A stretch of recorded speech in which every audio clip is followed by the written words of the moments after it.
எப்பொழுதும் உம்முடைய வேதத்தை தியானிக்கும் பொழுது தேவனுடைய வார்த்தைகளை உணர்ந்து கொள்ளத்தக்கதான இருதயத்தை எங்கள் ஒவ்வொருவருக்களையும் பெருக பண்ணுவீராக. நீர் சொல்லுகிறதை காணத்தக்கதான பிரகாசமுள்ள மெனக்கங்களை எங்களுக்கு தந்தருளுவீராக. உம்முடைய சகலவிதமான கிருபைகளையும் அனுபவிக்கத்தக்கதான உம்முடைய சத்தியங்களை எங்கள் ஒவ்வொருவருக்கும் நீர் தெரியப்படுத்தும்படியா நாங்கள் ஜெபிக்கிறோம். உம்முடைய சத்தியத்தை பேச வேண்டியபடி பேசுகிற கிருபைகளை நான் பெற்றுக்கொள்கிறேன். உம்முடைய சத்தியத்தை கேட்டு விசுவசிக்கத்தக்கதான கிருபைகளை உம்முடைய பிள்ளைகளுடைய வாழ்க்கையிலே பெருக பண்ணும். இன்றைக்கும் நாங்கள் தியானிக்க போற ஒவ்வொரு வேத வார்த்தைகளுக்கூடாக வர பலன் என்னுடைய வாழ்க்கையிலும் இதை கேட்கிறவருடைய வாழ்க்கையிலும் பெருகும் என்று விசுவசிக்கிறோம். எல்லா கனத்தையும் துதியையும் மகிமையையும் இயேசு ஒருவருக்கே செலுத்தி இந்த நல்ல சந்தர்ப்பத்துக்காக உமக்கு நன்றி செலுத்தி இயேசுவின் நாமத்தில் ஜெபிக்கிறோம் எங்கள் நல்ல தகப்பனே. ஆமேன், ஆமேன், ஆமேன். பிரியமானவர்களே, கர்த்தருடைய வசனத்தை தியானிக்கும்படி இயேசுவின் பாதத்தில் வந்திருக்கிற எங்கள் ஒவ்வொருடைய வாழ்க்கையிலும் நிச்சயமாகவே கர்த்தர் தன்னுடைய கிருபைகளை பெருக பண்ணுவார். நாங்கள் கடந்த கிழமை தியானிக்கும் பொழுது தேவனுடைய உண்மையான சாயலை கர்த்தருடைய சத்தியத்துக்கூடாக அறிய நாங்கள் தியானிக்க தொடங்கினோம். The true nature of God.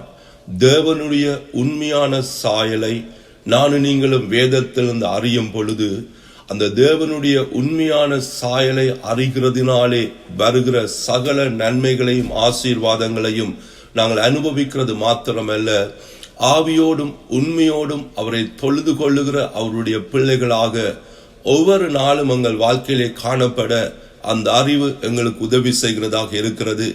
கடந்த கிழமை நாங்கள் தியானிக்கும் பொழுது அநேக காரியங்களை வேதத்திலிருந்து நாங்கள் உறுதிப்படுத்தி கொண்டோம். கடந்த கிழமை நாங்கள் தியானித்ததனுடைய சில பகுதிகளை நான் உங்களுக்கு சொல்லிவிட்டு நாங்கள் மீண்டும் இன்றைய வேத வார்த்தைக்காக நாங்கள் கடந்து போகிறோம். தேவனை அறிகிற அறிவு எனக்குள்ளே உங்களுக்குள்ளே பெருகும் பொழுது தேவனுடைய உண்மையான சாயலை நாங்கள் அறிந்து விசுவசிப்போம். தேவனுடைய உண்மையான சாயல் இந்த வேதம் பூராக தேவன் அன்பாகவே இருக்கிறார். இதைத்தான் இந்த வேதத்திலே கர்த்தருடைய ஆவியானவர் எனக்கும் உங்களுக்கும் வெளிப்படுத்தி கொண்டிருக்கிறார். தேவன் அன்பாகவே இருக்கிறார் என்ற அந்த சாயலை நானும் நீங்களும் இருதயத்திலே வெளிப்பாடாக பெற்று நாங்கள் அறிய தொடங்கும் பொழுது தேவனுடைய சகலவிதமான கிருபையையும் சமாதானத்தையும் நாளாந்தம் எங்கள் வாழ்க்கையிலே நாங்கள் அனுபவிக்க முடியும். 2 பேதுரு 1 அதிகாரம் 5 வசனத்திலே இருந்து அதை நாங்கள் உறுதிப்படுத்தி கொண்டோம். ஓசையா தீர்க்கதரிசி 4 அதிகாரம் 6 வசனத்திலும் ஏசாயா 5 அதிகாரம் 13 வசனத்திலும் தேவனுடைய ஜனங்களுக்குள்ளே அறியாமை காணப்படும் பொழுது எப்படி தேவனுடைய ஆசீர்வாதங்களை விட்டு அவர்கள் பிரிக்கப்படுகிறார்கள், அது மாத்திரமல்ல தேவனை குறித்த தேவனுடைய உண்மையான சாயலை குறித்த அறியாமை பல்வேறுபட்ட அடிமைத்தனங்களுக்குள்ளே தேவ ஜனங்களை கொண்டு போகும் என்பதையும் நாங்கள் உறுதிப்படுத்தி கொண்டோம். அதை நாங்கள் தேவனுடைய உண்மையான அவருடைய அன்பின் சாயலை அறிந்து விசுவசிக்கும் பொழுது தேவனுடைய அன்பிலும் தேவனுடைய உண்மத்துவத்திலும் நம்முடைய இருதயம் உறுதிப்படுத்தப்படும், நம்முடைய இருதயம் ஸ்திரப்படுத்தப்படும். தேவனுடைய அன்பின் வல்லமையிலும் தேவனுடைய உண்மத்துவத்திலும் தேவனுடைய பிள்ளைகளாகிய எங்களுடைய இருதயம் உறுதிப்படுத்தப்படும் பொழுது பயம், அவவிசுவாசம், சந்தேகம் நம்முடைய வாழ்க்கையை விட்டு அகற்றப்பட்டு போகும் என்பதை நாங்கள் கண்டுகொண்டோம். ஆகவே தேவன் அன்பாகவே இருக்கிறார் என்ற அந்த சாயலை நானும் நீங்களும் காணும் பொழுது நம்முடைய இருதயத்தில் வருவது என்ன? அன்பா இருக்கிற தேவன் எனக்கும் உங்களுக்கும் கொடுத்து கொண்டே இருக்கிறார். யாக்கோபின் புத்தகம் 1 அதிகாரம் 19 வசனத்திலே சொல்லப்படுகிறது, நன்மையான எந்த ஈவும் பரிபூர்ணமான எந்த வரமும் ஜோதிகளின் பிதாவிடத்திலிருந்து இறங்கி வருகிறது. நன்மைகளும் பரிபூர்ணம் மாத்திரம்தான் அன்பாகவே இருக்கிற பிதாவாகிய தேவனிடத்தில் இருந்து எனக்காக உங்களுக்காக கடந்து வருகிறது.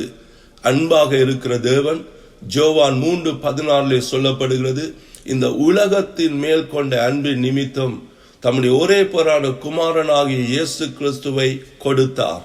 இயேசுவை விசுவசிக்கிற நானும் நீங்களும் நித்திய ஜீவனை பெற்றுக் கொள்ளும்படியாக அதே ஆண்டவருடைய வார்த்தை சொல்லுகிறது. ரோமருடைய புத்தகம் 8ஆம் அதிகாரம் 32வது வசனத்திலே, தம்முடைய ஒரே பேரான குமாரனையே கொடுத்தவர் அந்த இயேசு கிறிஸ்துவோடு கூட மிகுதியான எல்லாவற்றையும் நமக்கு அருளாதிருப்பது எப்படி? ஆகவே தேவனுடைய சுபாவம் என்ன? அவர் கொடுத்தார் என்பது மாத்திரமல்ல, தம்முடைய குமாரனை கொடுத்தார் என்பது மாத்திரமல்ல, குமாரனை கொடுத்தவர் குமாரனோடு கூட தொடர்ந்தும் உங்களுடைய வாழ்க்கையிலே கொடுத்து கொண்டே இருக்கிறார். எங்களுக்கு தெரியும், ஆண்டவர் இயேசு கிறிஸ்து இந்த பூமியிலே வந்து பிதாவாகிய தேவனுடைய சாயலை எனக்கும் உங்களுக்கும் வெளிப்படுத்தினார். இயேசு கிறிஸ்துவை குறித்து கலாத்தியருடைய புத்தகம் 1ஆம் அதிகாரம் 4வது வசனம் சொல்லுகிறது, இயேசு நம்மை இப்பொழுது இருக்கிற பொல்லாத பிரபஞ்சத்தில் நின்று விடுவிக்கும்படி தம்முடைய பிதாவாகிய சித்தத்தின்படியே நம்முடைய பாவங்களுக்காக தம்மை தாமே ஒப்பு கொடுத்தார். பிதா இயேசுவை எங்களுக்காக ஒப்பு கொடுத்தார். இயேசு தன்னை எனக்காக உங்களுக்காக ஒப்பு கொடுத்தார். இந்த பொல்லாத இப்பொழுது இருக்கிற இந்த பொல்லாத உலகத்திலிருந்து நாங்கள் விடுவிக்கப்படும்படி எங்களுடைய பாவங்களுக்காக இயேசு ஒப்பு கொடுத்தார். அது மாத்திரமல்ல, நானும் நீங்களும் அறிந்து விசுவசிக்கிறபடி இயேசு எங்களுடைய பாவங்களுக்காக பாடுபட்டு இரத்தம் சிந்தி மரித்து 3 இரவு 3 பகல் பாதாளத்திலிருந்து உயிரோடு எழுந்து தேவனுடைய பரலோகத்துக்கு எடுத்துக்கொள்ளப்பட்டு தேவனுடைய வலது பாரசத்தில் இருக்கிறவர் என்ன செய்கிறாராம்? எபிரேயருடைய புத்தகம் 8ஆம் அதிகாரத்துக்கு கடந்து வாருங்கள்.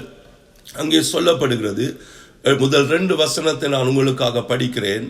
மேற்சொல்லியவைகளின் முக்கியமான பொருள் என்னவெனில், பரலோகத்திலுள்ள மகத்துவ ஆசனத்தின் வலது பாரசத்திலே உட்கார்ந்து இருக்கிறவருமாய் பரிசுத்த ஸ்தலத்திலும் மனுஷராலே அல்ல கர்த்தரால் ஸ்தாபிக்கப்பட்ட மெய்யான கூடாரத்திலும் ஆசாரிய ஊழியம் செய்து வருகிறவருமாகிய பிரதான ஆசாரியர் நமக்கு உண்டு.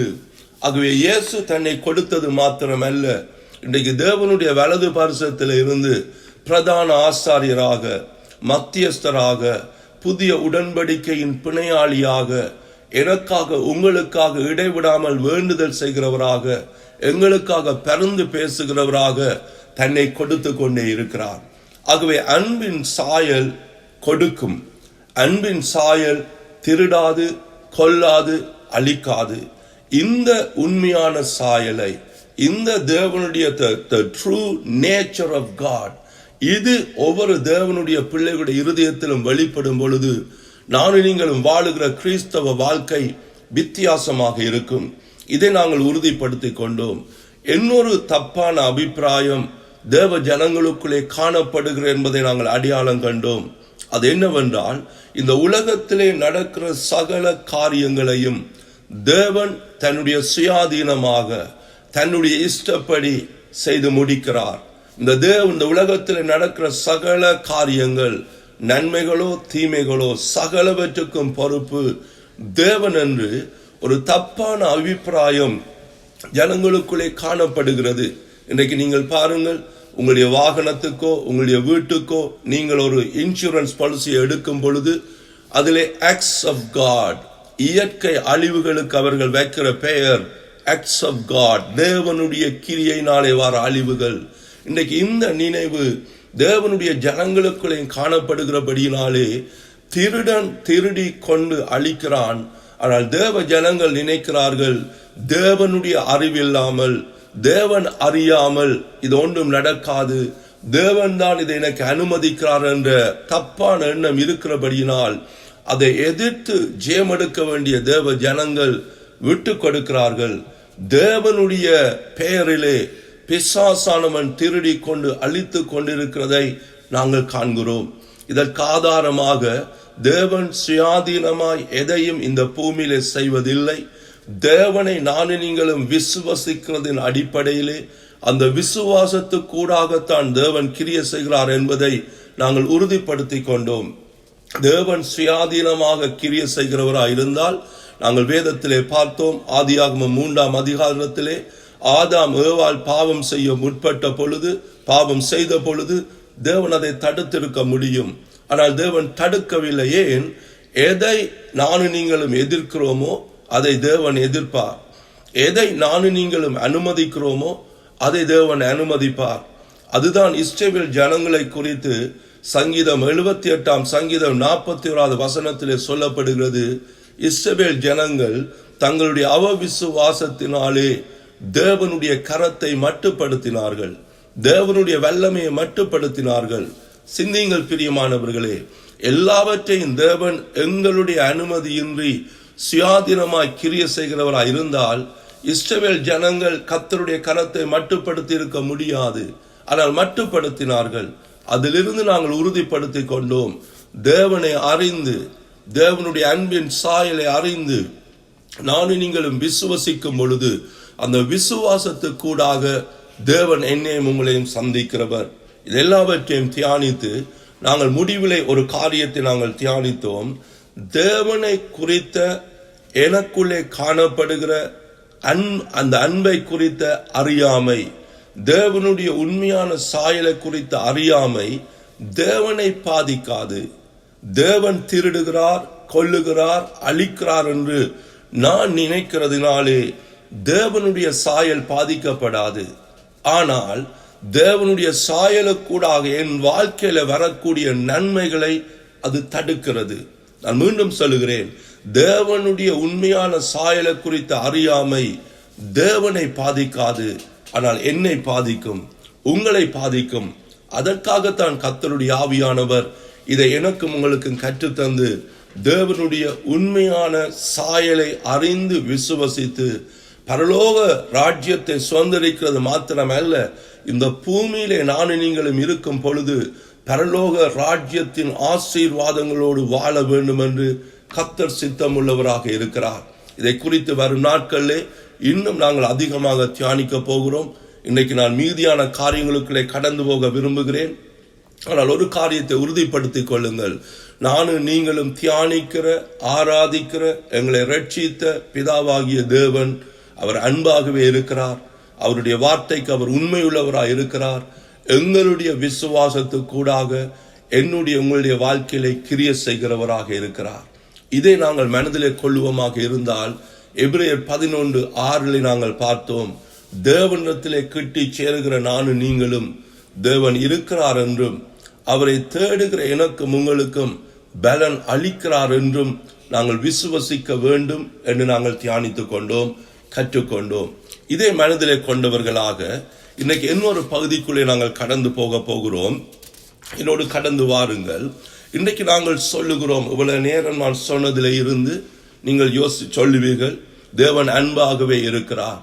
அப்படியா இருந்தால் நம்முடைய வாழ்க்கையிலே நெருக்கங்கள், சூழ்நிலைகள், தோல்விகள், இப்படிப்பட்ட அநேக காரியங்கள் வரும் பொழுது தேவன் அன்பாகவே இருக்கிறார் என்று சொல்லுகிற நாங்கள், தேவன் அன்பாகவே இருக்கிறார் என்று சொல்லுகிற தேவ ஜனங்கள், கர்த்தர் அழிக்கிறார், கர்த்தர் தண்டிக்கிறார், கர்த்தர் தேசத்தை சபிக்கிறார், தேச ஜனங்களை அழிக்கிறார் என்று நாங்கள் மாறி பேசுகிறோம். நாங்கள் யாரும் வேணுமென்று சொல்லுகிறதில்லை. ஆனால் நமக்குள்ளே இருக்கிற சில அறியாமைகள், வேதத்திலே தேவன் கிரிய செய்த காரியங்களை, தேவன் கிரிய செய்த காலங்களை சரியாக நிதானித்து பகுத்து அறியாததினாலே இந்த மாறுபட்ட அறிக்கைகள் நமக்குள்ளே இருந்து வெளியே வருகிறது. இன்னைக்கு அநேக தேவனுடைய ஜனங்கள் தேவன் அன்பாகவே இருக்கிறார் என்று மனதளவுல அறிந்தாலும் அவருடைய இருதயத்திலே இன்னொரு அறிவு காணப்பட பார்க்கிறது. தேவனை குறித்த பயம், தேவனுக்கு பயப்படுற பயம் கனம் அல்ல, தேவனை குறித்த பயம், தேவனை குறித்த பயத்து நிமித்தம் அநேகர் ஆலயத்துக்கு போகிறார்கள். பயத்தின் ஆவியின் நிமித்தம் ஆலயத்துக்கு போகாவிட்டால் தேவன் தண்டிப்பார், தசோபாம் காணிக்கை கொடுக்காவிட்டால் தேவன் தண்டிப்பார். இதுதான் தேவனுடைய பொய்யான சாயல். வேதத்தை சரியாக நிதானித்து பகுத்து அறியாததினாலே நமக்கு கொடுக்கப்படுகிறது. இது எங்கே இருந்து வந்தது?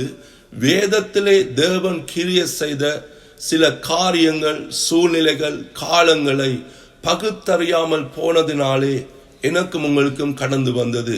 உதாரணமாக இன்றைக்கு அது நம்முடைய வாழ்க்கை விட்டு அகற்றப்பட வேண்டும். ஏனால் நம்முடைய இருதயத்தின் விசுவாசமும் வாயின் அறிக்கையும், ஆண்டவர் இயேசு கிறிஸ்துவின் மேலுள்ள நம்முடைய இருதயத்தின் விசுவாசமும் வாயின் அறிக்கையும் எல்லா காலங்களிலும் ஒன்றாகவே இருக்க வேண்டும்.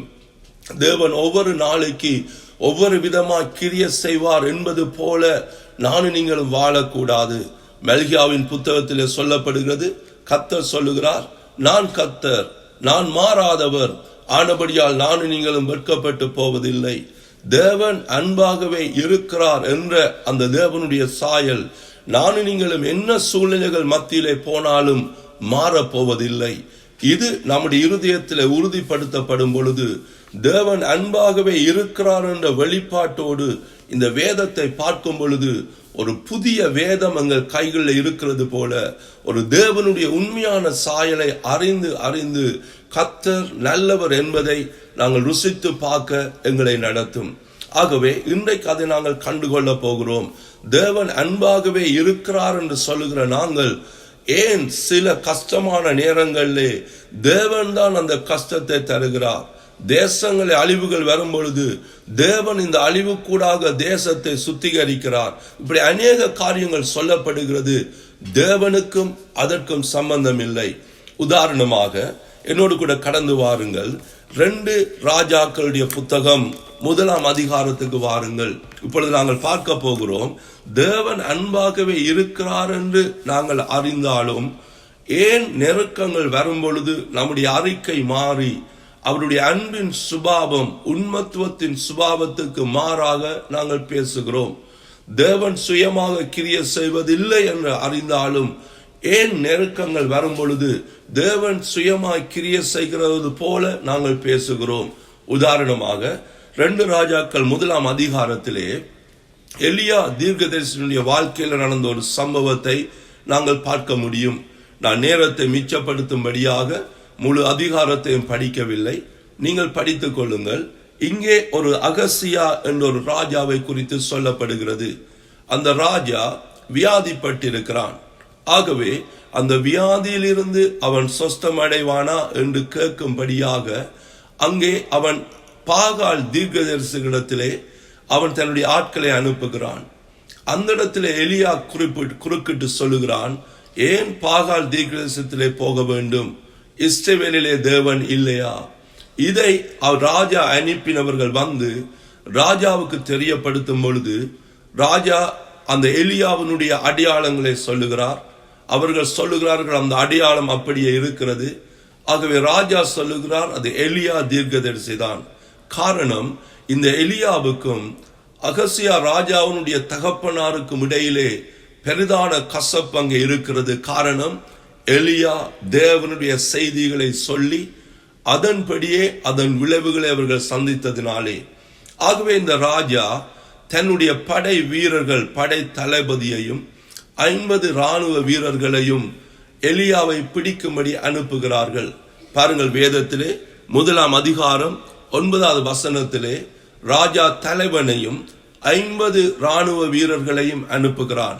அவர்கள் கடந்து போய் சொல்லுகிறார்கள் எலியாவை பார்த்து, தேவனுடைய மனுஷனே இறங்கி வாரும். அப்பொழுது எலியா என்ன செய்கிறார்? நான் தேவனுடைய மனுஷனாய் இருந்தால் இப்பொழுது வானத்திலிருந்து தேவனுடைய அக்கினி இறங்கி உங்களை பற்றி கட்டும்.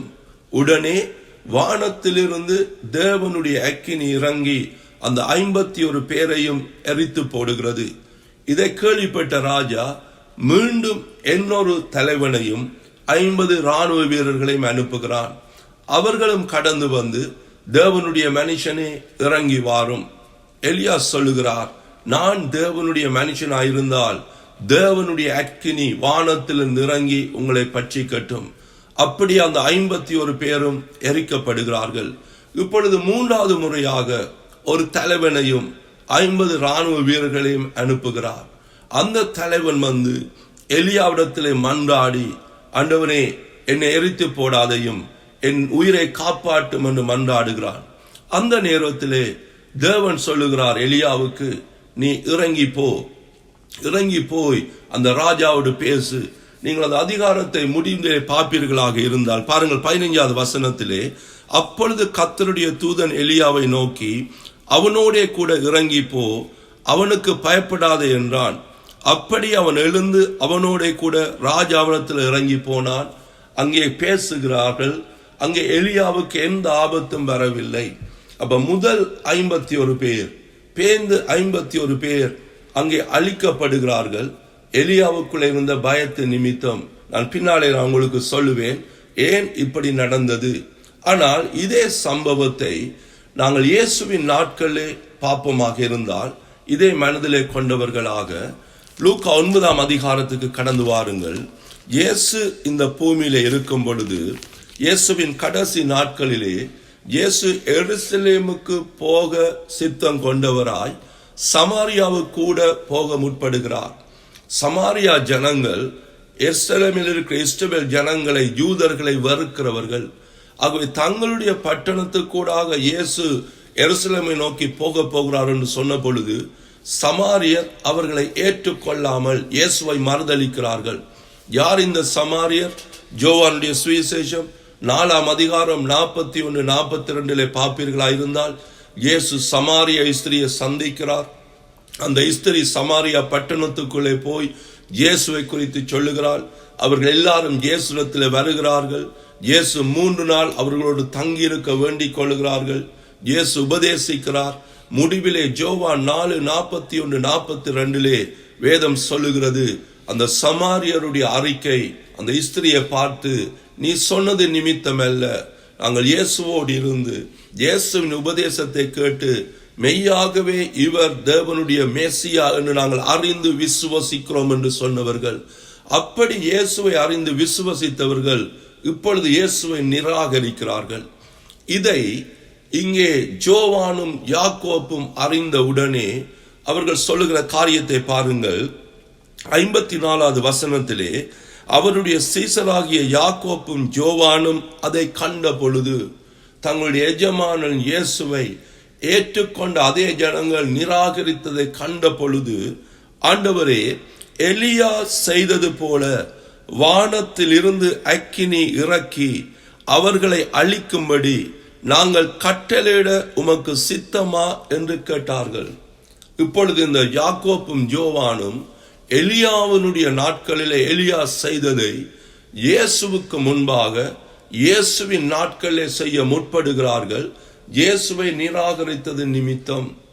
அப்பொழுது அவர் திரும்பி பார்த்து, நீங்கள் இன்ன ஆவி உள்ளவர்கள் என்பதை அறியீர்களா என்று அதட்டி, மனுஷகுமாரன் மனுஷனுடைய ஜீவனை அழிக்கிறதற்கு அல்ல ரட்சிக்கிறதற்கே வந்தார் என்றார். அதற்கு பின்பு அவர்கள் வேறொரு கிராமத்துக்கு போனார்கள். அப்ப இந்த இடத்திலே ஆண்டவர் இயேசு கிறிஸ்து பிதாவினுடைய உண்மையான சாயலை வெளியே கொண்டு வருகிறதை நான் நீங்களும் காணக்கூடியதாக இருக்கிறது. அன்பாக இருக்கிற தேவன் இயேசுவை அனுப்பினதுடைய நோக்கம் ஜனங்களை ரட்சிக்க, அழிக்கிறதற்கு அல்ல. அப்படியா இருந்தால் நான் விசுவசிக்கிறதை உங்களுக்கு சொல்லுகிறேன், எலியாவின் நாட்களிலே இயேசு இந்த பூமியில இருந்திருப்பாரா இருந்தால் எலியா செய்ததையும் கடிந்து கொண்டிருப்பார். எலியா செய்ததை அவர் அங்கீகரித்திருக்க மாட்டார். ஏன்? தேவன் அன்பாகவே இருக்கிறார். சிந்தியுங்கள், பாரம்பரியமான கிறிஸ்தவ வாழ்க்கைக்குள்ளேயும் தேவன் எங்கள் மேல் கோபமாய் இருக்கிறார் என்ற சிந்தியோடு நாங்கள் வளர்க்கப்பட்டிருப்போமா இருந்தால் நான் சொல்லுகிறதை ஏற்றுக்கொள்ள உங்களுக்கு கடினமாக இருக்கும். ஆனால் எங்களுடைய பாரம்பரிய கிறிஸ்தவ வாழ்க்கையோட நாங்கள் ஒருமனப்பட்டு போய்கொண்டிருப்போமாக இருந்தால் அதுதான் நம்முடைய வாழ்க்கையிலே கடந்து வர போகிறது. இன்றைக்கு நாங்கள் அனுபவிக்கிறதைத்தான் அனுபவிக்க போகிறோம். நம்முடைய கிறிஸ்தவ வாழ்க்கை கூடாக தேவன் இந்த பூமியில செய்ய விரும்புகிறதை நாங்கள் தடுத்து போடுவோம். ஆனால் சத்தியத்தை அறிந்து, சத்தியம் எங்கள் பாரம்பரியங்களையும் அறியாமைகளையும் அகற்ற நாங்கள் இடம் கொடுக்கும் பொழுது தேவனுடைய உண்மையான சாயலை அறிந்து அவரை விசுவசிப்பது மாத்திரமல்ல, நம்முடைய நாளாந்த வாழ்க்கையிலே நாங்கள் கடந்து போகிற சூழ்நிலைகள், நாங்கள் சந்திக்கிற மனுஷர்கள் மத்தியிலே தேவனுடைய உண்மையான சாயலை வெளிப்படுத்துவோம். அதனாலே அவர்களும் இயேசுவை அறிந்து, இயேசு வெளிப்படுத்துகிற பிதாவாகிய தேவனுடைய அன்பின் சாயலை அறிந்து அவர்களும் ரட்சிக்கப்படுவார்கள், அவர்களும் ஆசீர்வதிக்கப்படுவார்கள். பிரியமானவர்களே, ரோமருடைய புத்தகம் 1ஆம் அதிகாரம் 16-17 பவுல் சொல்லுகிறார், கிறிஸ்துவின் சுவிசேஷம் விசுவசிக்கிறவர்களை ரட்சிப்பதற்கு தேவ பலனாக இருக்கிறது. அப்படியா இருந்தால் சுவிசேஷம் தேவனுடைய பலனை வெளிப்படுத்தணும், சுவிசேஷம் தேவனுடைய வல்லமையை வெளிப்படுத்தணும். நாங்கள் பிரசங்கிக்கிற சுவிசேஷத்திலே தேவனுடைய வல்லமை வெளிப்படுத்தப்படுகிறதா? தேவனுடைய பலனை ஜனங்கள் அறிந்து ஒரு அன்புள்ள தேவனை ஆண்டவர் இயேசு கிறிஸ்துவ கூடாக கண்டு பாவமறியாத இயேசு எனக்காய் பாவமாக்கப்பட்டார் என்பதை உணர்ந்து தேவனுடைய அன்பை சுவிசேஷத்துக்கூடாக விசுவசிக்கிறார்களா? அதை நாங்கள் உணர்ந்து கொள்ள வேண்டும். தேவனுடைய அன்பின் சாயல் என்னுடைய இருதயத்தில் இல்லாமல் தேவன் யார் என்ற அறியாமையோடு நான் வாழ்ந்து கொண்டு சுவிசேஷத்தை பிரசங்கிப்பேனா இருந்தால் தேவனை மற்றவர்களுக்கு கொடுக்கும் பொழுது எனக்குள்ளே இருக்கிற அந்த பிழையான சாயல் தான் வெளிப்படும். அவர்களும் தேவனை விட்டு தூரமாவார்கள். இயேசு சொன்னதை நினைத்துக் கொள்ளுங்கள். தன்னுடைய சீசலை பார்த்து சொல்லுகிறார், நீங்கள் என்ன ஆவி உள்ளவர்கள் என்று அறியீர்களா? இயேசுவாகிய என்னுடைய ஆவி ரட்சிக்கிற ஆவி, விடுவிக்கிற, குணமாக்குற, பாவிகளுக்குள்ளே ரட்சிப்பை கொண்டு போக நான் கடந்து வந்தேன். அப்படியா இருந்தால் இன்றைக்கு நாங்கள் இயேசுவின் இரத்தத்தினால் மீட்கப்பட்டு ஆவியோடும் உண்மையோடும் அவரை ஆராதிக்கிற ஜனங்களாக இருக்கிறோம். எலியா செய்தது போல இன்றைக்கு நானோ நீங்களோ இன்னொருவரை சபித்து குற்றப்படுத்தி நியாயம் தீர்த்து ஆக்கினைக்குள்ளாக தீர்த்து மனுஷிக பார்வையிலே மனுஷிக கண்ணோட்டத்திலே ஒருவரை நடத்துவோமாக இருந்தால் தேவன் அதையும் கடிந்து கொள்ளுகிறவராய் இருக்கிறார். எனக்கு ஞாபகத்துக்கு வார ஒரு சம்பவத்தை நான் உங்களுக்கு சொல்ல விரும்புகிறேன். இன்றைக்கு உலகம் பூராக வல்லமையாய் பயன்படுத்தப்படுகிற ஒரு ஊழியர் 67ஆம் ஆண்டு இளம் வாலிபனாக ஊழியத்தை தொடங்குகிறார். நல்ல வைராக்கியத்தோடு ஒரு நாள் அவர் ஒரு பட்டணத்தில் ஊழியத்தை நிறைவேற்றும்படி ஒரு ஹோட்டலில் போய் தங்கி இருந்தார். அவர் ஊழியத்தை போய் பிரசங்கம் பண்ணி விட்டு மீண்டும் தன்னுடைய ஹோட்டலுக்கு போகும்படி எலிவேட்டரில் ஏறினார். அவர் மேலே போகும் பொழுது இடையிலே ஒரு ஃப்ளோரிலே இன்னொரு சகோதரன் வந்து ஏறினார். அவர் மிகவும் மதுபான பழக்கத்துக்கு அடிமைப்பட்டவராய் அதனுடைய தாக்கத்தோடு அவருடைய சர்வத்திலிருந்து மதுபானத்தின் அந்த நாற்றம் வீசிக்கொண்டிருந்தது. அவர் ஏறின உடனே இந்த ஊழியர் 2 அடி தள்ளி சினந்து கொண்டார். அவருக்கு அந்த பழக்கமும் அந்த மனம் அவரில் ஒரு வெறுப்பை ஏற்படுத்திட்டு அவர் சினந்து கொண்ட பொழுது கர்த்தருடைய ஆவியானவர் அவரிடத்தில் கேட்டாராம், நீ என்ன செய்கிறாய்? அப்பொழுது அவர் சொன்னாராம், ஆண்டவரே, இவன் மிகவும் குடித்திருக்கிறான், மிகவும் வெறித்திருக்கிறான், பக்கத்தில் நிற்க முடியாத அளவுக்கு துர்நாற்றம் என்று அவர் சொன்ன பொழுது ஆவியானவர் பேசினாராம், இந்த மனிதனுக்காகவும் இயேசுவின் ரத்தம் சிந்தப்பட்டிருக்கிறது. நீ இவனை புறக்கணிக்கும் பொழுது இயேசுவை புறக்கணிக்கிறாய். நீ இவனை நிராகரிக்கும் பொழுது, வெறுக்கும் பொழுது இவனுக்காக சிந்தப்பட்ட இயேசுவின் ரத்தத்தை நீ நிராகரிக்கிறாய் என்று அங்கே அவரை திருத்தினார். உடனே அவர் மனம் திரும்பி தன்னுடைய அந்த அறியாமை விட்டு விலகி அன்றைய நாளில் இருந்து எல்லாரையும் அன்பு செய்ய தொடங்கினார். அந்த இடத்திலே ஆவியானவர் சொன்னாராம், இன்றைக்கு குடித்து வரித்திருக்கிற இவன் இன்று இரவு ரட்சிக்கப்பட்டு நாளைக்கு காலையிலே உன்னுடைய ஆலயத்தில் இருந்து உனக்கு கை தந்து பிரைஸ் தி லார்ட் என்று சொல்லத்தக்க விதமாய் கர்த்தராகிய நான் இவனை மாற்ற முடியும் என்று. அதை கேட்ட உடனே அவர் தன்னுடைய அறியாமையையும் தவறையும் உணர்ந்து எல்லாரையும் அன்பின் கண்ணோட்டத்தோடு பார்க்க தொடங்கினார். இன்றைக்கு 52 வருஷத்துக்கு பின்பு முழு உலகத்துக்கு மிகவும் ஆசீர்வாதமான ஒரு தேவனுடைய மனுஷனாய் அவர் இருக்கிறார். இது ஏன் கர்த்தர் இந்த கால வேளையிலும் எனக்கும் உங்களுக்கு ஞாபகப்படுத்துகிறார்? எனக்குள்ளே உங்களுக்குள்ளே அது இருக்கிறது. நாங்கள் பட்சபாதம் உள்ளவர்களாக வெளிப்பிரகாரமாக மனுஷரை நியாயம் தீர்த்து குற்றப்படுத்தி சபித்து நடந்திருக்க முடியும். பிரியமானவர்களே, இன்றைய நாள் இது அகற்றப்படட்டும். சத்தியம் என்னையும் உங்களை மாற்றுகிறது என்பதற்கு ஒரே ஒரு அடையாளம், நாங்கள் கற்றுக்கொள்ளுகிறவைகள் நம்முடைய அறியாமைகளை அகற்றி நம்முடைய நினைவுகளையும் வழிகளையும் மாற்றி சத்தியத்தின்படி நம்முடைய பார்வைகள் மாற்றப்படும் பொழுது எனக்குள்ளே உங்களுக்குள்ளே மகிமை நம்பிக்கையா இருக்கிற ஆண்டவர் இயேசு எங்களுக்குள்ளே இருந்து வெளிப்படுவார். நிச்சயமாகவே அது மற்றவர்களை ரட்சிக்கிறதாக இருக்கும்.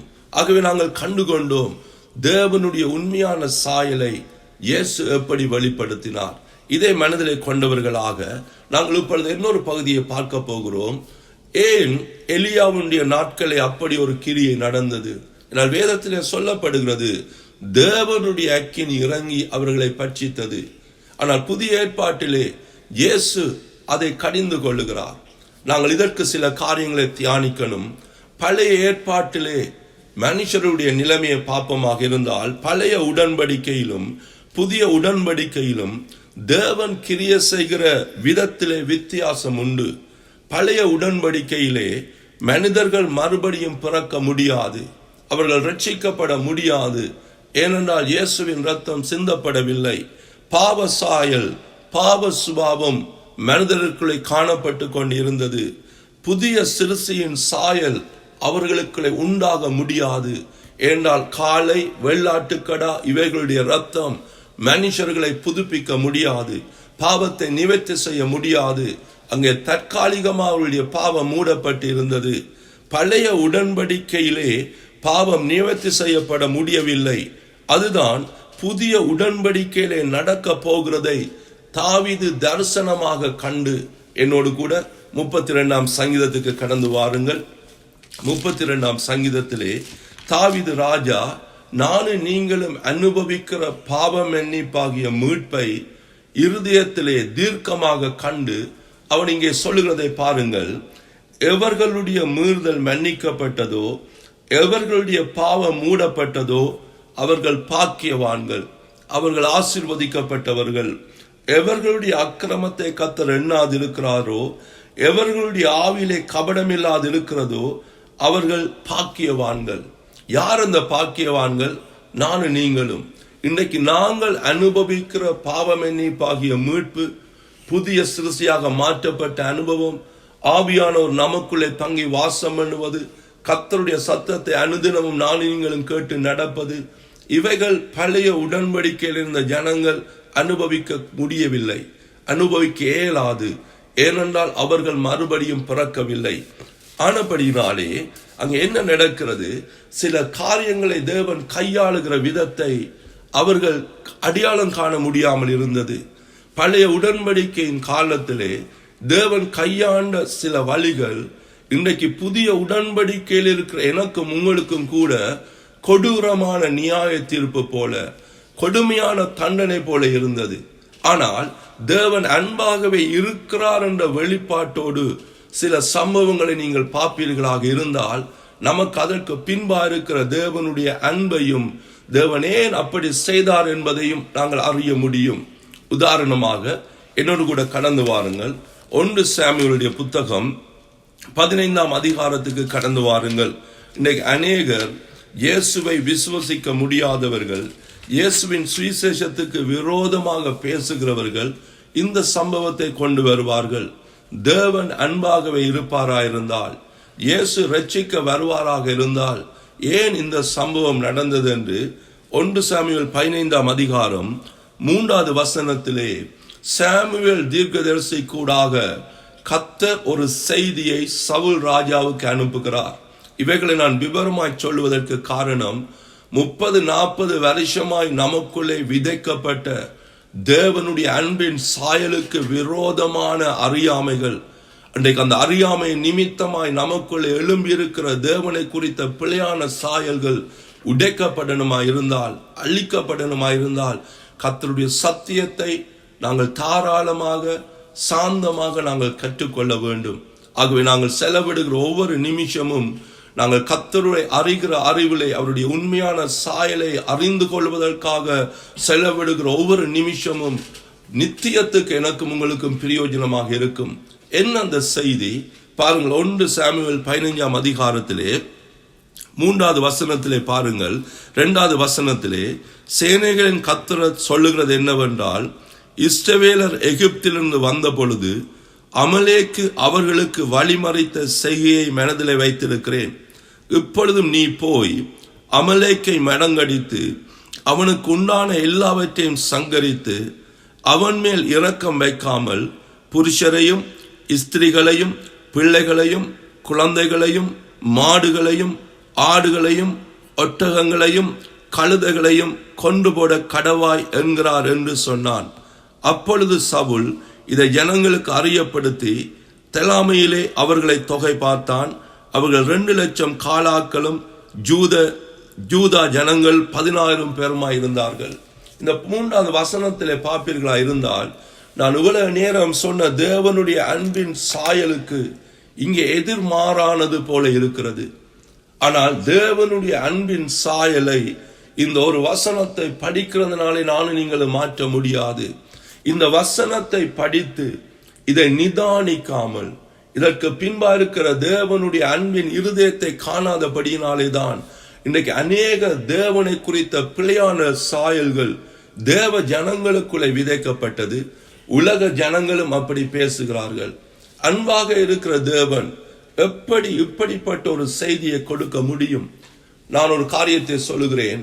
இந்த வேதத்தை படிக்கும் பொழுது தேவன் அன்பாகவே இருக்கிறார் என்ற சிந்தையோடு நாங்கள் படிப்போமா இருந்தால் இந்த வசனங்களுக்குரிய விளக்கத்தை ஆவியானவர் எனக்கும் உங்களுக்கும் கற்றுத் தருவார். உதாரணமாக, இன்னைக்கு நாங்கள் அநேகர் சன்கிளாஸை நாங்கள் போடுகிறோம். நீங்கள் ஒரு ரெட் கலர் சன்கிளாஸை போடுவீர்களா இருந்தால் நீங்கள் பார்க்கிறதெல்லாம் ரெட்டா இருக்கும். கிரீன் கலர் சன்கிளாஸை போடுங்கள், பார்க்கிறதெல்லாம் கிரீனாக இருக்கும். அதே போல இந்த வேதத்தை படிக்கும் பொழுது தேவன் அன்பாகவே இருக்கிறார் என்ற அறிவோடு நாங்கள் படிப்போமாக இருந்தால் எல்லா வசனத்திலும் தேவனுடைய அன்பை காண முடியும். சிந்தியுங்கள், ஏன் இப்படிப்பட்ட ஒரு கொடூரமான ஒரு காரியம் சொல்லப்படுகிறது? இங்கேதான் நாங்கள் உணர்ந்து கொள்ள வேண்டும். உண்மையிலே நீங்கள் பாருங்கள், மனுஷர்கள், புருஷர்கள், ராஜா, குழந்தைகள், மிருகங்கள் சகலதும் சங்கரிக்கப்பட வேண்டும். உயிருள்ள எதுவும் அங்கே வைக்கப்படக்கூடாது என்று கர்த்தர் கட்டளை கொடுக்கிறார். இதற்கு காரணம் என்ன தெரியுமா? அன்றைக்கு இந்த ஜனங்களுக்குள்ளே காணப்பட்ட பாவம், பாவத்தின் விளைவு. இவருடைய பாவம் கொடூரமாக இருக்கிறது. எவ்வளவுக்கு கொடூரமாக இருக்கு தெரியுமா? சகல ஜனங்களும் பிசாசினாலும் பிசாசின் வல்லமையினாலும் ஆட்கொள்ளப்பட்டு மனுஷர்கள் மிருகங்களோடு உறவு கொள்ளுகிற அளவுக்கு இருள், காரிருள், அநியாயம், அக்கிரமம் இந்த ஜனங்களுக்குள்ளே காணப்பட்டது. அது மிருகங்கள்ல இருந்து மனுஷர் மட்டும் அங்கே அந்த ஆளுகை காணப்படுகிறது.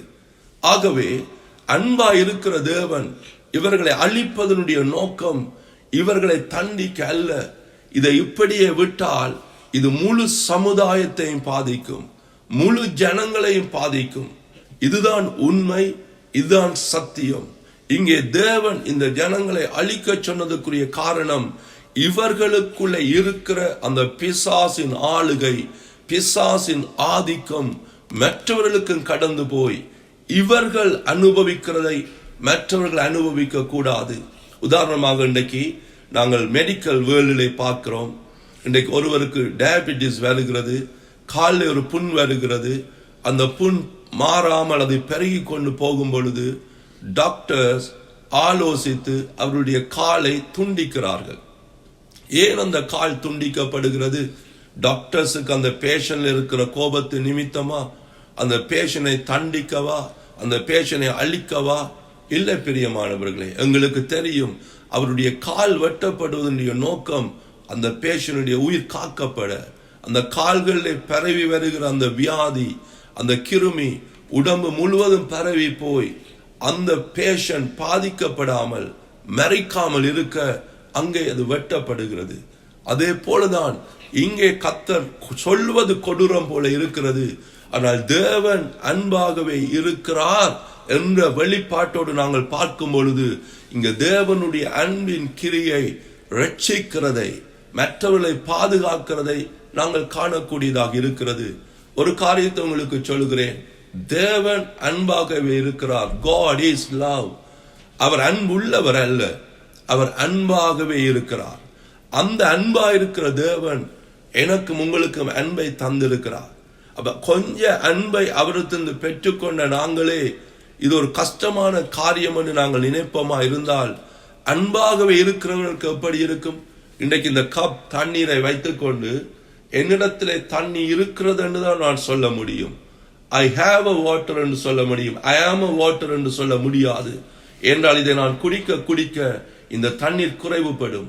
அப்படித்தான் நாங்கள் அன்பை பெற்றிருக்கிறோம். ஆனால் தேவன் அன்பாகவே இருக்கிறார். அந்த அன்பாக இருக்கிறார் என்ற கண்ணோட்டத்தில் இதை பார்க்கும் பொழுது இதே அனுமதிக்கப்பட்டதுன்னு நமக்கு விளங்க முடியும்.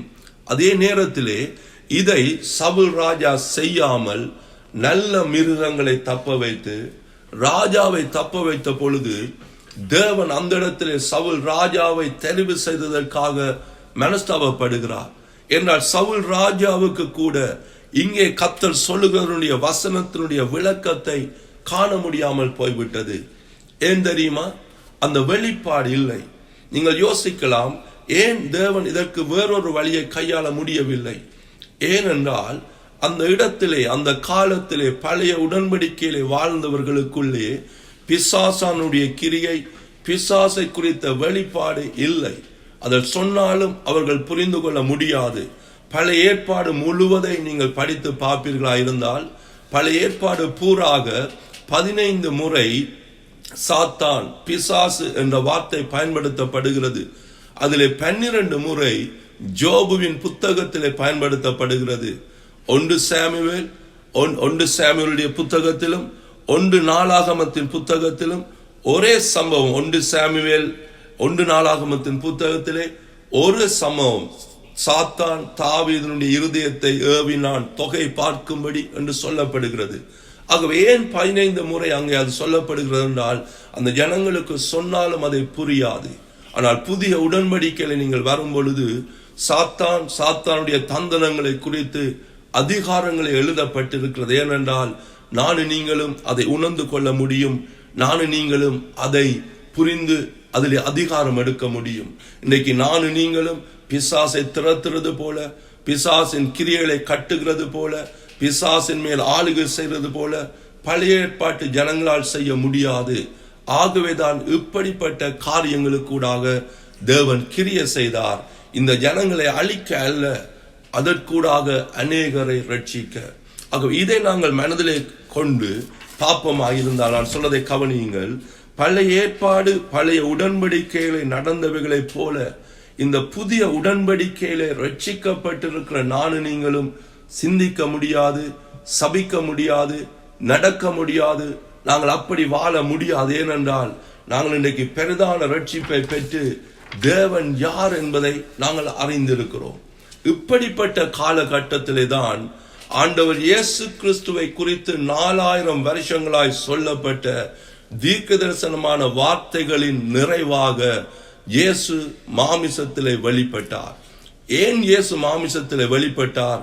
இப்படிப்பட்ட அறியாமையுள்ள ஜனங்கள் மத்தியிலே தேவனுடைய உண்மையான சாயலாயிருக்கிற தேவன் அன்பாகவே இருக்கிறார் என்ற வார்த்தையை, அந்த சத்தியத்தை வெளிப்படுத்தி அன்பின் சாயலை வெளியே கொண்டு வர இயேசு வந்து ஜெபிக்க தொடங்கும் பொழுது முதல் முறையாக தேவனை பார்த்து பரலோகத்தில் இருக்கிற எங்கள் பிதாவே என்று கற்றுக் கொடுக்க தொடங்குகிறார். ஏன் யூதர்கள், பரிசேயர், சதுசேயர், பழைய உடன்படிக்கையில் இருந்தவர்கள் இயேசுவை எதிர்த்தார்கள்? ஏனால் அவர்களாலே அதை ஏற்றுக்கொள்ள முடியவில்லை. இயேசு பிதாவாகிய தேவனை தகப்பனாக, அப்பாவாக, எனக்கும் உங்களுக்கும் இந்த உலகத்துக்கு அறிமுகப்படுத்துகிறதை அவர்களால் ஏற்றுக்கொள்ள முடியாமல் இருந்தது. ஆனால் இயேசு அதை செய்தார். இன்றைக்கு அந்த வெளிப்பாடை பெற்றிருக்கிற நாங்கள் பழைய உடன்படிக்கையோ புதிய உடன்படிக்கையோ படிக்கும் பொழுது ஒவ்வொரு சூழ்நிலைகள், ஒவ்வொரு சம்பவங்களையும் வேதத்தின் அடிப்படையிலே பார்த்து வெளியே கொண்டு வர நாங்கள் கற்றுக்கொள்ள வேண்டும். சில வார்த்தைகள் உங்களுக்கு நான் படித்து காண்பிக்க விரும்புகிறேன். இயேசு இந்த பூமியிலே வந்ததனுடைய நோக்கம் சொல்லப்படுது பாருங்கள். என்னோடு கூட கடந்து வாருங்கள். எபிரேயருடைய புத்தகத்துக்கு வாருங்கள். எபிரேயருடைய புத்தகம் 1ஆம் அதிகாரம். இந்த வார்த்தைகளை நான் படிப்பதனுடைய நோக்கம், நீங்கள் அதை தியானியுங்கள். நான் இன்றைக்கு என்னென்ன வார்த்தைகளை சொன்னேனோ அதை எழுதி வைத்து அதை தியானியுங்கள். இன்றைக்கு நாங்கள் கற்றுக்கொள்ளுகிறதை ஒரு பாடத்திட்டமாக நாங்கள் அமைத்திருக்கிறோம். எங்களோடு தொடர்பு கொள்ளுங்கள். அதை உங்கள் கைகளிலே நாங்கள் கிடைக்க செய்வோம்.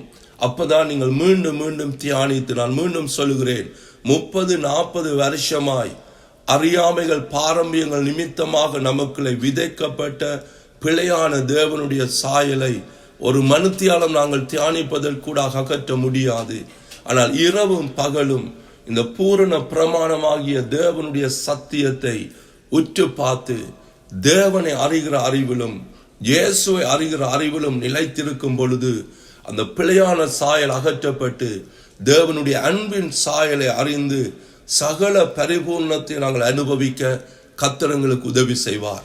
எபிரேயர் 1ஆம் அதிகாரம் 3வது வசனத்தை நான் உங்களுக்காக படிக்கிறேன். இயேசுவை குறித்து சொல்லப்படுது பாருங்கள். இயேசு பிதாவினுடைய மகிமையின் பிரகாசமும் பிதாவினுடைய தன்மையின் சொரூபமுமாயிருந்து சர்வத்தையும் தம்முடைய வல்லமையுள்ள வசனத்தினாலே தாங்கிறவராய் தம்மாலே தாமே நம்முடைய பாவங்களை நீக்கும் சுத்திகரிப்பை உண்டு பண்ணி உன்னதத்துள்ள மகத்துவமானவருடைய வலது பார்சத்திலே உட்கார்ந்தார். இயேசு யாராம்? பிதாவினுடைய மகிமையின் பிரகாசமும் பிதாவினுடைய தன்மையின் சொரூபமாக இருக்கிறார். அதான் இயேசு சொல்லுகிறார், இயேசுவாகிய என்னை கண்டவன் பிதாவை கண்டான். நீங்கள் என்னை அறிந்தால், இயேசுவை அறிந்தால் பிதாவாகிய தேவனை அறிவார்கள் என்று இயேசு தன்னோடு இருந்த சகலருக்கும் சொல்லுகிறதை நாங்கள் காணக்கூடியதாக இருக்கிறது. தேவன் அன்பாகவே இருக்கிறார் என்ற அந்த அன்பின் சாயலை இயேசுவை அறிகிற அறிவு கூடாக, இயேசுவை உற்று நோக்கி பார்ப்பதற்கூடாக நானும் நீங்களும் அறிய போகிறோம். அதுதான் ஒரே ஒரு வழி. அதைத்தான் ஆவியானவர் எனக்கும் உங்களுக்கும் கற்றுத் தருகிறார். பரிசுத்த ஆவியானவர் இன்றைக்கு நானும் நீங்களும் பெற்றுக்கொண்ட நோக்கம் அன்பாகவே இருக்கிற பிதாவாகிய தேவனையும் அந்த அன்பை வெளிப்படுத்த வந்த இயேசு கிறிஸ்துவையும் தெளிவாக நானும் நீங்களும் அறியும்படி ஆவியானவர் சகல சத்தியங்களுக்குள்ளும் எங்களை வழி நடத்துகிறார். அதை மனதிலே கொண்டவர்களாக யோவான் 8ஆம் அதிகாரத்துக்கு கடந்து வாருங்கள். உங்களுக்கு தெரிந்த சம்பவங்கள், ஆனால் இதை நான் படிப்பதனுடைய நோக்கம் மீண்டும் மீண்டும் படிக்க படிக்க படிக்க தண்ணீரை போல இருக்கிற இந்த கர்த்தருடைய சத்திய வார்த்தைகள், தேவனை குறித்த அறியாமைகள் எங்களை விட்டு கழுவி அகற்ற வேண்டியவர்களை அகற்றி வேறறுத்து இடிக்கப்பட வேண்டிய பிழையான அறங்கள் இடிக்கப்பட்டு நான் நீங்களும் உண்மையாக பரிசுத்த பவுல் சொல்லுகிறது போல நான் விசுவசிக்கிறவர் இன்னார் என்று அறிந்திருக்கிறேன் என்று சொன்னது போல அதை இவ்வளவு காலம் நாங்கள் சொல்லி இருக்கிறோம். ஆனால் நம்முடைய இருதயத்தில் வெளிப்பாட்டோடு நான் விசுவசிக்கிறவர் இன்னார் என்று அறிந்திருக்கிறேன், அவர் அன்பாகவே இருக்கிற தேவன், அந்த அன்பை தம்முடைய குமாரனாகிய இயேசு கிறிஸ்துவுக்கூடாக வெளிப்படுத்தின தேவன் என்பதை நான் அறிந்து விசுவசிக்கிறேன் என்று சொல்லும் பொழுது ஏற்கனவே நாங்கள் கற்றுக்கொண்டது போல பயம், அவவிசுவாசம், சந்தேகம் உங்கள் வாழ்க்கையிலிருந்து வேறறுக்கப்படும். தேவனை விசுவசிப்பது பாரமான காரியமாயிராது. எப்படி நாங்கள் இயற்கையாக எந்த ஒரு கஷ்டமும் இல்லாமல் பிரீத் பண்ணுகிறோமோ அதே போலதான் இயேசுவின் இரத்தத்தினால் மீட்கப்பட்ட தேவனுடைய பிள்ளைகள் ஒவ்வொருவரும் தேவன் மேல் வைத்திருக்கிற விசுவாசத்தினாலே பிழைக்க வேண்டும். இன்றைக்கு கவனித்து பாருங்கள், விசுவாச வாழ்க்கை சிலருக்கு கடினமாக இருக்கிறது, விசுவாச வாழ்க்கை சிலருக்கு கசப்பாக இருக்கிறது. இயேசுவை விசுவசிங்கள் என்று சொன்னாலே ஒரு பிரஷர் வாரது போல இருக்கிறது. ஏன்? வேணுமென்று அல்ல, தேவனை குறித்து விதைக்கப்பட்ட பாரம்பரியங்கள் நம்முடைய விசுவாசத்தை அவமாக்கி போட்டது. ஆனால் இன்றைக்கு அந்த பாரம்பரியங்களை தன்னுடைய சத்தியத்தினாலே கர்த்தருடைய ஆவியானவர் அகற்றி தேவனுடைய உண்மையான அன்பின் சாயல் எங்களுக்கு வெளிப்படுத்துகிறதுனாலே விசுவாசம் நமக்கு இயற்கையாக மாறும். அதான் வேதத்திலே சொல்லப்படுகிறது, நீதிமான், இயேசுவின் இரத்தத்தினால் மீட்கப்பட்ட நீதிமான் எப்படி இருப்பானாம்? தன் விசுவாசத்தினாலே பிழைப்பான். கர்த்தருடைய வசனத்தை விசுவசிக்கிறதுனாலே பிழைப்பான். இதை மனதிலே கொண்டவர்களாக யோவானுடைய சுவிசேஷம் 8ஆம் அதிகாரத்திலே பாவத்திலே கண்டுபிடிக்கப்பட்ட ஒரு ஸ்திரியை நியாயப்பிரமாணத்திலே சொல்லப்பட்டதின்படியே கல்லறியும்படி 5வது வசனத்திலே இயேசுவுக்கு முன்பாக கொண்டு விடுகிறார்கள். ஆனால் அங்கே இயேசு நியாயப்பிரமாணத்துக்கூடாக வெளிப்பட்ட தேவனை அல்ல, தான் ஸ்தாபிக்க போகிற புதிய உடன்படிக்கை கூடாக வெளிப்படுகிற தேவனுடைய அன்பின் சாயலை வெளியே கொண்டு வருகிறதை நாங்கள் காணக்கூடியதாக இருக்கிறது. அந்த அதிகாரம் முழுவதையும் படியுங்கள்.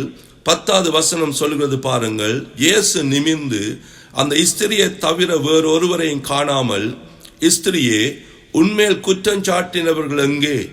ஒருவனாகிலும் உன்னை ஆக்கினைக்குள்ளாக தீர்க்கவில்லையா என்றார். அதற்கு அவள், இல்லை ஆண்டவரே என்றாள். இயேசு அவளை நோக்கி, நானும் உன்னை ஆக்கினைக்குள்ளாக தீர்க்கிறதில்லை, நீ போ, இனி பாவம் செய்யாதே என்றார்.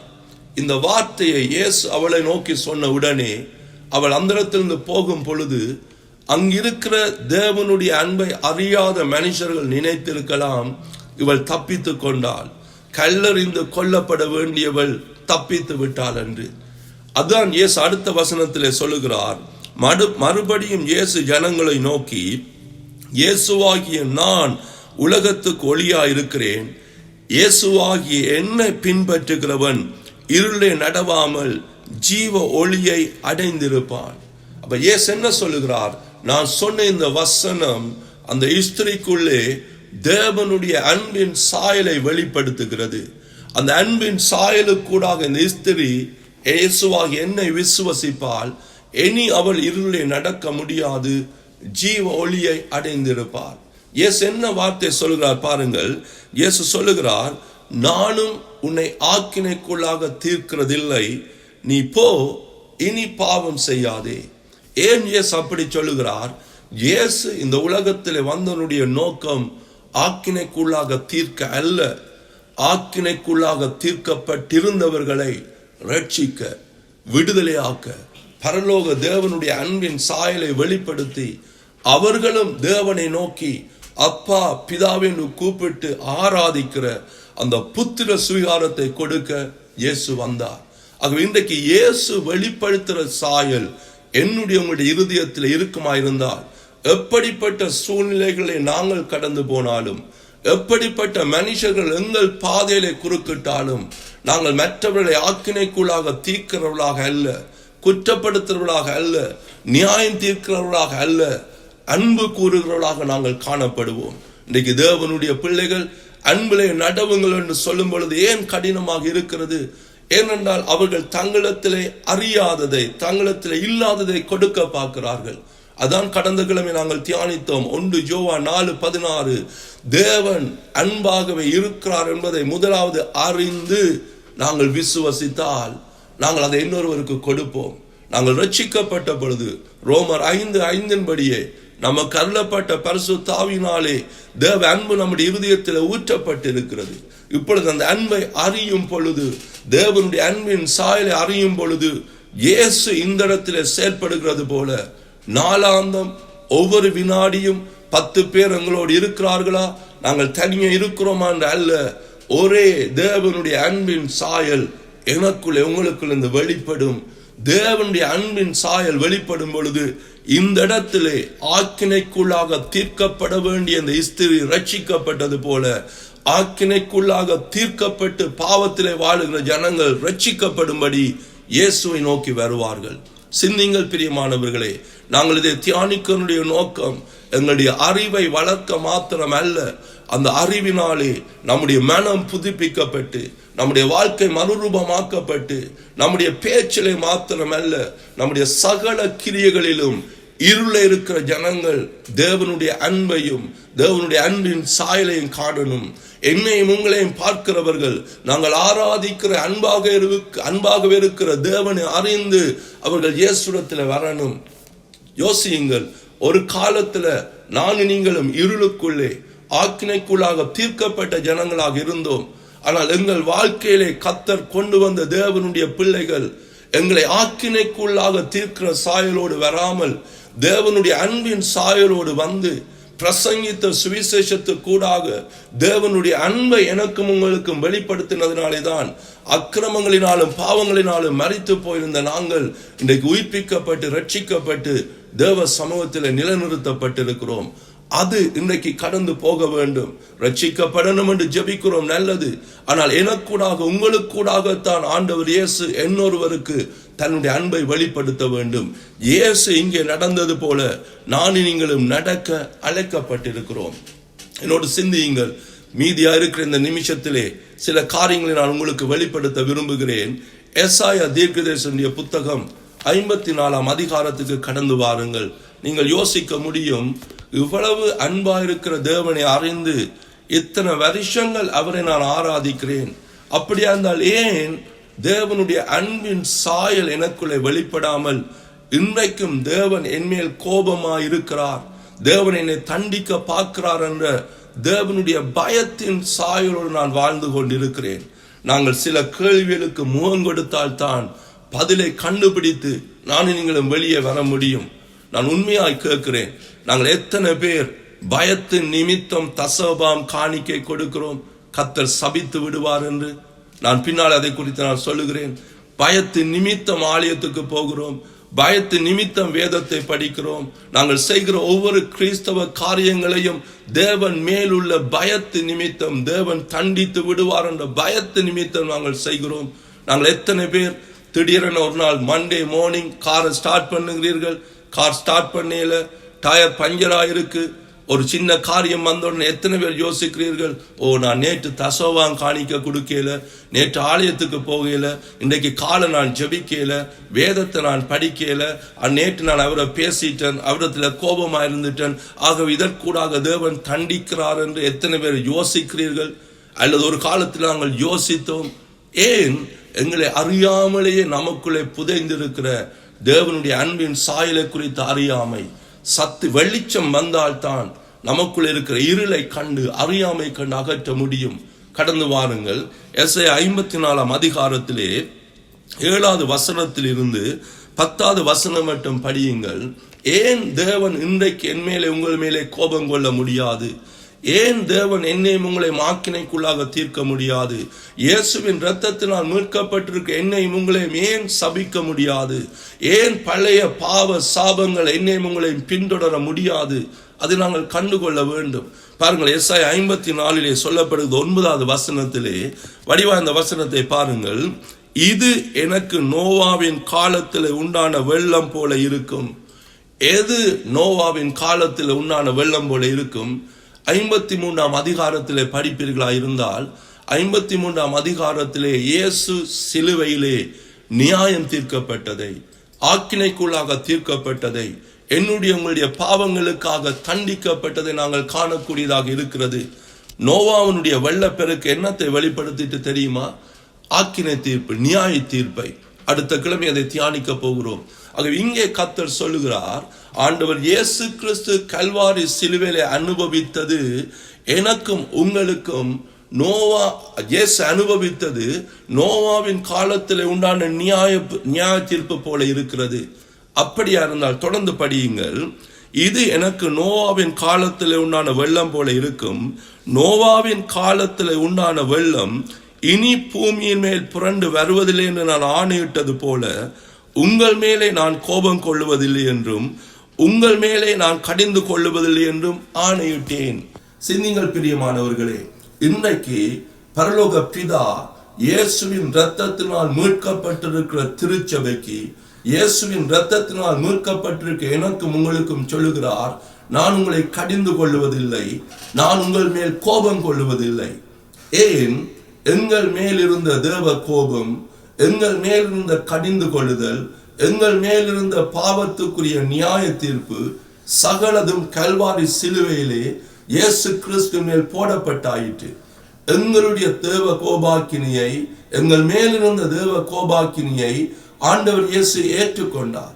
நானும் நீங்களும் தண்டிக்கப்பட வேண்டிய இடத்திலே இயேசு தண்டிக்கப்பட்டார், மரித்தார்.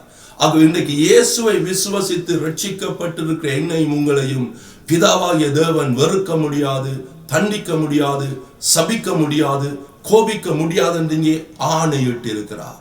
அதான் 10வது வசனத்திலே சொல்லப்படுகிறது, மலைகள் விலகினாலும் பர்வதங்கள் நிலை பெயர்ந்தாலும் அவருடைய கிருபையும் சமாதானத்தின் உடன்படிக்கையும் என்னையும் உங்களையும் விட்டு நிலை பெயராமலும் இருக்கும். தியானித்த வசனங்களை தொடர்ந்து தியானியுங்கள். அடுத்த கிழமை இதனுடைய தொடர்ச்சியை பார்க்க போகிறோம். நாளுக்கு நாள் கர்த்தரை அறிகிற அறிவிலே நாங்கள் பெருகுவோம். ஜெபம் பண்ணுவோம். பரிசுத்தமுள்ள தகப்பனே, தியானித்த வார்த்தையில் இருக்கிற ஒவ்வொரு வெளிப்பாடும் உம்முடைய ஜனங்களுக்குள்ளே பெருகட்டும். சத்திய ஆவியானவர் தொடர்ந்தும் வழி நடத்தும். இயேசுவின் நாமத்தினால் பிதாவே, ஆமேன், ஆமேன், ஆமேன். கர்த்தருடைய வசனத்தை தியானித்த உங்கள் ஒவ்வொருவரோடும் கர்த்தருடைய கிருபை தொடர்ந்தும் கூட இருக்கட்டும். இதை நாங்கள் தியானித்ததை குறித்த உங்களுடைய கேள்விகள், சந்தேகங்கள் இருக்குமாயிருந்தால் எங்களுக்கு தெரியப்படுத்துங்கள். அதற்கான பதிலை அடுத்த நிகழ்ச்சிகளை நாங்கள் கொண்டு வருவோம். சந்தேகத்தோடு இருந்தால் அது நல்லதல்ல, கேள்விகள் இருந்தால் நல்லதல்ல. நீங்கள் கேள்விக்குரிய பதிலை பெறும் பொழுது இன்னும் கர்த்தரை விசுவசிக்க கூடியதாக இருக்கும். மீண்டும் இதே நேரம் சரியாக உங்களுக்கு என்ன நேரத்துக்கு உங்கள் தேசங்களை தொடங்கினோமோ சரியாக அந்த நேரத்தில் நாங்கள் மீண்டும் சந்திப்போம். கிறிஸ்துவின் சுவிசேஷ சபை, காஸ்பல் ஆஃப் கிரைஸ்ட் சபையில் இருந்து அன்பின் வாழ்த்துக்களை உங்களுக்கு தருகிறோம். மீண்டும் சந்திப்போம். கர்த்தருடைய கிருபை கூட இருக்கட்டும். ஆமென்.